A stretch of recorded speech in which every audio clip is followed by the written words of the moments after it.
take one kid off vancomycin, the other off Astronam. They have the same disease. You want to give them different treatments? What the hell are you doing? Therapeutic trial to find the cause of the infection. So you're condemning one of these kids to die based on random chance?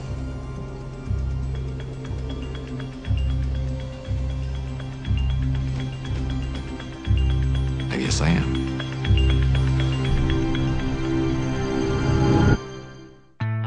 Each of the stories is somewhat unique, and they come from many different venues. We have found stories through my own experiences, through the experience of other doctors, through books, internet, TV, news.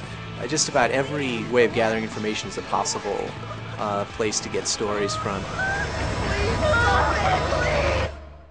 You can't have a really smart guy dealing with kind of dumb stories. You gotta have a smart guy dealing with really smart stories, so we really need our doctors to give us those 4 acts of twists and turns of medical stories.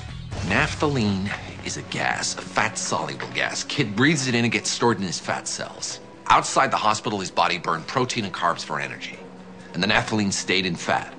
But once the car accident put him in the hospital, and he started losing weight, his body had to get its energy somewhere else. It started to burn fat. The floodgates opened, the poison poured into his system. So getting away from the poison is what poisoned him? Getting away from his dad's meatloaf is what's killing him. I thought I was going to run out of these diseases a long time ago, and we're only at the end of the first season. So it's been easier than I thought it would be, actually. It's worked out better. When we did the pilot, I was very worried about this. We're nowhere near running out of illnesses. I mean, there's a huge reservoir of medical mysteries, and we're just scratching the surface. It's not there. What is there? Nothing.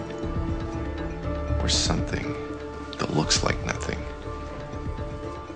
Background noise, static. Scar tissue? Inflammation? If it's inflammation, the steroids would have shrunk it down. Revealing the AVM, which has always been there, hiding behind its own swelling. We removed that, he'll walk again.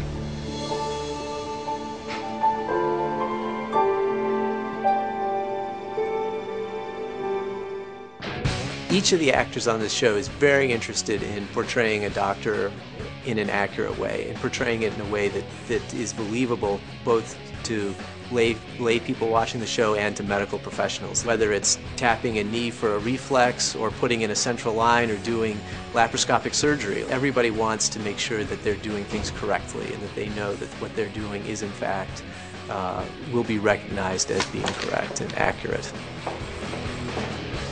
We should stop the antibiotics. It's too soon to say they're not having an effect. They're having an effect. His BP's falling fast. There's fluid filling his lungs. His creatinine is rising.